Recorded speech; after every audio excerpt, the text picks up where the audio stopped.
What's up, Tailgaters? My name is Tailgate Nate. Welcome back to my channel. And today we're going to continue with our 2021 preview and prediction series. And today we're going to be taking a look at the LSU Tigers. After winning the national championship in 2019, they had a disappointing season last year. Can they rebound in 2021? You're going to find out my thoughts. Hey, remember to leave a like on this video. It helps me out with the YouTube algorithm a whole ton. Also, hit that subscribe button down below. Ring the bell as well, because I'm uploading a lot of content this summer. You want to be sure you stick around on the channel. You can also leave a comment down below. Just keep it PG down there. You can leave me your thoughts on the Tigers or any other team or topic you might want to talk about. Also share the video with everyone you know, because that helps grow the channel as big as possible. Reminder, I am on vacation in Key West right now. So if any information in this video is not up to date, it was pre-recorded, so I apologize. But LSU, let's get into talking about them, shall we? LSU, as I just mentioned, the team last year that had the worst record of a national champion in the season following their national championship win. They were not good last year. Guys fell off. They were not a cohesive unit last year at all. They should get a lot better this year, but they are losing a couple pieces that we're going to take a look at now. Chris Curry transferred out. I believe went to Louisiana. I talked about him in my Louisiana video, but it did transfer out of LSU. So they're going to have to rely on a new running back. Chris Curry probably would have ended up being the number one, but look at a guy later that was that number one. Of course, the biggest loss of this team was probably Jamar Chase. An absolutely fantastic receiver, was a first-round draft pick in the NFL draft. Also, Terrace Marshall. That's a huge loss for them as well. Racey McMath, a guy that kind of played in the background, but still played some solid minutes for LSU. So losing a lot of pieces out there at wide receiver, but even losing more pass catcher. Fullback tight end combination, Torrey Carter's leaving, as is tight end Arik Gilbert, a huge name in the transfer portal. He went to the Georgia Bulldogs. So lots of pass catchers and offensive weapons leaving this LSU team, which is going to make you wonder how good their offense is going to be this year.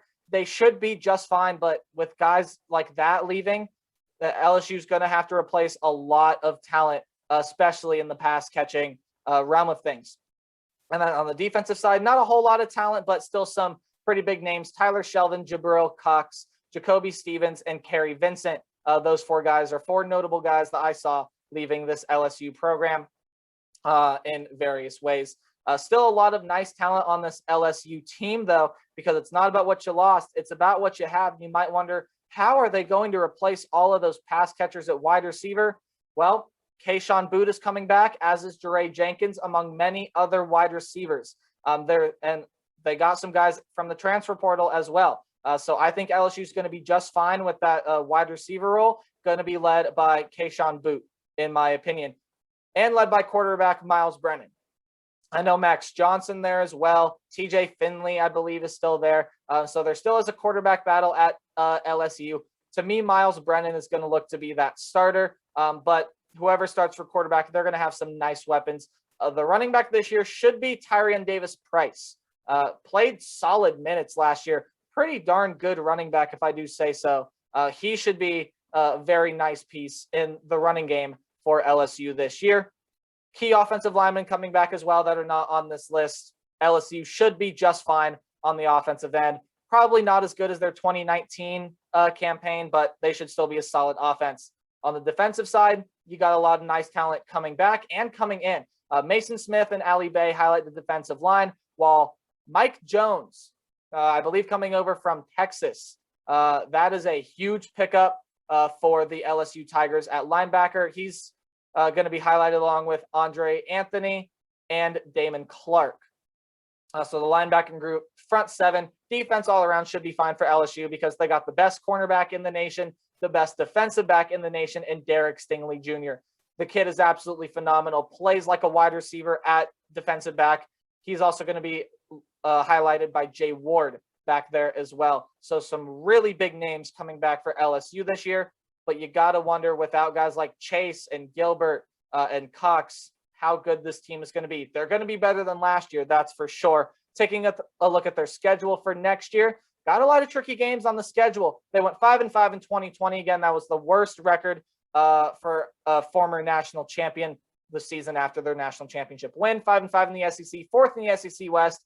Didn't end up playing in a bowl game. Hey, you guys know how this works. Talking about some games more than others, just more interesting matchups to me. If it gets highlighted in green, it's a win. If it gets highlighted in red, it's a loss. Let's talk about LSU in 2021. And they start off with a road game against UCLA. This is going to be an interesting game to watch because LSU should be a lot better than they were last year, obviously, but UCLA has only shown signs of improvement. So this is going to be a fun game to watch, in my opinion. I can't wait to watch this one because UCLA has shown signs of improvement. And in my opinion, they have the most underrated group of running backs in the entire nation. Lots of guys coming back, as well as Zach Charbonnet coming over from Michigan. Dorian Thompson-Robinson back there at quarterback. Some nice pieces at pass catcher, including a really good tight end in Cole Dulcich, I believe is his name. UCLA is going to be a surprise team this year, I feel like, and this is going to be a close game. I feel like I could see this game going either way, but I do feel like LSU is going to want to get the season off to a strong start. I think LSU is going to beat UCLA week 1. It should be a fantastic game to watch. Honestly, can't wait to watch it. I'll probably preview it in my week 1 predictions, but there are a lot of nice games on week 1. Again, this just happens to be one of them. I see it being a close one-possession game for most of the way through, but I do see LSU pulling away towards the end of the game. They should easily get past McNeese State. McNeese, they're an FCS team, should easily get past them, as well as should easily get past Central Michigan. So I have LSU starting off 3-0 I have them starting off 3-0. Easy said, done. That UCLA game, though, going to be a lot of fun to watch. Then they get into SEC play, and they get a start on the road against Mississippi State. I call this Mississippi State team the most overrated team coming into 2021, and I still stand by that. Mississippi State, I don't think is going to do anything special this year. Yes, they have that air raid attack with Mike Leach. They have some, maybe 1 or 2 guys at their wide receiver that can make a difference. But KJ Costello, that didn't work out. Now they're going to have to go to a new quarterback this year. Defensively, I don't like how they look at all. I think this is going to be an easy win for LSU. I think Mississippi State's going to be fighting just to not be last in the SEC. I think LSU goes ahead and wins this game. Now, a home game against Auburn is up next. And Auburn is a team that I'm struggling on figuring out where to place them this year. Of course, Gus Malzahn is out. Bringing in the old head coach from Boise State, name is Brian Harsin. I know I haven't mentioned his name a lot, but it's just spaced my mind until now. Brian Harsin, the guy coming in to coach for Auburn. I think the offensive line is going to get better. Not a lot of recruits on the offensive line. Gus Malzahn didn't really recruit there, but I think the offensive line is going to get a little bit better this year. I think Auburn still has some nice pieces. Of course, Bo Nix, Seth Williams, Tank Bigsby. Defensively, there's some nice pieces around there as well. So Auburn is still going to be a competitive team in the SEC, but can they be a top 25 team all year round? My guess is going to be no, probably not. And compete with LSU, I think Auburn can make it competitive for maybe a half. I don't think Auburn's going to be too good this year. So I do have the LSU Tigers beating the Auburn Tigers. And LSU starts 5-0. But this is where the troubles start in my mind. You got 5 really tricky games, in my opinion, back to back to back, so on and so forth. 4 for sure, and then maybe a 5th. But 4 tricky games back to back. You get a bye week somewhere in there as well. So let's start talking about them. The first one is on the road to Kentucky. And if you guys have watched my channel, you've been subscribed for a long time, you know that I have Kentucky as my number 1 underrated team this year in 2021. They're going to be a phenomenal team. Some of the biggest winners in the transfer portal, in my opinion, and they already have a stout running back in Chris Rodriguez. But again, big winners in the transfer portal. You got Will Levis coming over from Penn State, might be the number 1 quarterback there. So Kentucky is finally going to start throwing the ball, especially with a guy like Wan'Dale Robinson coming in from Nebraska. Lots of other weapons out there as well. Defensively, I think this team's going to be pretty solid as well. I have Kentucky pulling off the upset against the LSU Tigers. I think they're going to pull off 1 upset this year, and I think this is their best bet. LSU, look, I'm not saying LSU's not. This game is going to be competitive. Do not get me wrong. I just have Kentucky pulling off this upset. I had a feeling about this game ever since I saw how much talent Kentucky had on their roster. I just have a really good feeling that LSU is going to go down this week. So I do have Kentucky beating LSU. Then they have a home game against Florida. You watch my Florida video. Hey, you guys already know where this is going. It's going to be at home for LSU.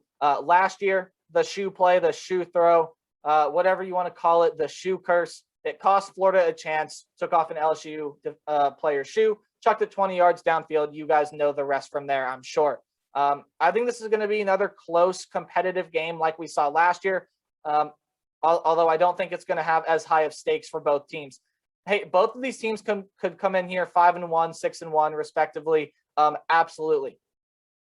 Florida might be looking ahead to that next game against Georgia that they have to play, and LSU might be reeling from that loss against Kentucky. Honestly, I could see this game going either way. I know it didn't sound that way when I talked about it in my Florida game, but I really could. I could see this game going either way. But I think the home crowd is going to be a factor here. I think Death Valley is a very, very tough place to play.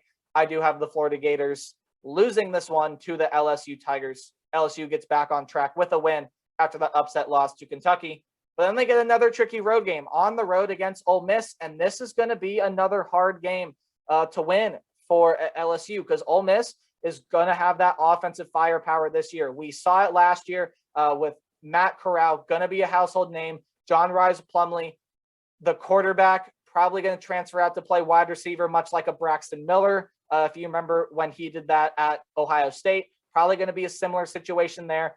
Guys are absolutely explosive. Now they are losing Elijah Moore, and that is a huge loss, but they still have some very nice weapons such as Drummond. Jerrion Ely is coming back. This is the recipe that you want for a road loss as well. I think Ole Miss is going to get it done. I think they're going to beat LSU. This is, I think, going to be an offensive shootout. How good can Ole Miss defense play? That's going to be the key. Derek Stingley, they're going to match him up against whoever Ole Miss's best target happens to be, but Ole Miss just has so many other playmakers. I don't think LSU is going to be able to do much about it. I have the Ole Miss Rebels beating the LSU Tigers. And then they get their bye week before what's going to be their toughest game of the season on the road against Alabama. I'm sorry, LSU fans, you're just not winning this one. Alabama is going to be really good again this year. I don't think Alabama's going to be as good as they were last year, but Alabama's still going to be a good team. If you know, I have the Crimson Tide, defending national champions, going undefeated yet again this year. This one could be competitive for a quarter or a half, but I do have Alabama pulling away at the end. I think the Crimson Tide win this one. There you go. 4 tricky games. That's going to be a tough stretch for LSU. That's their most important stretch right there. And then they have to go home and play Arkansas. So playing Arkansas in Death Valley, against in Death Valley, so LSU definitely has the advantage here, but it's also going to be a pretty hard game to win because Arkansas shown signs of improvement in the past. I think this is going to be a dogfight for maybe a quarter or a half. All in all, I do think LSU has more talent. So I'm going to go ahead and give them the win here in this one, but Arkansas can make it competitive. If this game is within single digits, if it's within one score with 5 minutes left, do not be surprised if Arkansas ends up pulling it out. This could be a very close and competitive game. I don't know how Arkansas is going to play this year. None of us do. So as of right now, I am picking the LSU Tigers. I would watch out for this upset here at home in Death Valley. Then a home game against the University of Louisiana Monroe. They're not going to lose that one. ULM was one of the worst teams in the nation last year. I don't see that changing. LSU should easily win that one. And now a home game against Texas A&M. Again, you've already watched my Texas A&M video. You know where I'm going with this pick. This is going to be a phenomenal game, in my opinion. I don't think LSU is going to want to lose another game in the SEC. LSU's going to remain competitive in this one. This is going to be a hard-fought game. And I've seen a lot of people say, well, A&M's going to be so much better than they were last year. They're going to be right, or I've even heard people say they're going to be right back to where they were last year or better. They're an easy 11-1. I'm just not high on Texas A&M this year. I don't understand the hype. I got to see how the quarterback, whether that be Haynes King or Zach Calzada, I got to see how they play. I got to see how the defense looks. I just have to see how A&M plays. I'm picking LSU to win this game. I think playing in Death Valley, hard hard place to play. I think LSU is going to be able to get it done and beat the Texas A&M Aggies. And with that, hey, 3 games highlighted in red. That's the Kentucky, Ole Miss, Alabama game. I have the Tigers going 9-3 in 2021. Their best case, I see 11-1. They don't have to play Georgia on the schedule. That's a huge win for LSU. They get Texas A&M. That's a huge win. Kentucky and Ole Miss are winnable games. I've already picked them to beat Florida. They can beat UCLA, beat Auburn. Every single game on the schedule is winnable, I think, except for that Alabama game. I don't see a way they're going to lose that one. And even if they do somehow pull off a miraculous upset against Alabama, I see them dropping a game somewhere. Again, tricky road games. On the road against UCLA, on the road against Kentucky, on the road against Ole Miss. 2 of the 3 I'm predicting as losses, and I could easily see all 3 of those being losses. But my prediction for the LSU Tigers is 9-3. If they're the same story as last year and nothing melts together, hey, another 500 season is on the board for LSU. That is my absolute floor for this Tigers team. And with that, hey, that's going to do it for my 2021 preview predictions for the LSU Tigers. If you guys enjoyed, leave a like, subscribe, ring the bell, leave a comment down below. Again, keep it clean, keep it PG, keep it friendly. You can also share the video as well. And tomorrow, it's Friday. Tomorrow, we're going to be looking at the Penn State Nittany Lions, another team that's looking to rebound from a disappointing season in 2020. Can they do it in 2021? You're going to find out my thoughts tomorrow. Remember to play hard, but tailgate harder. Again, Penn State is up tomorrow. Goodbye.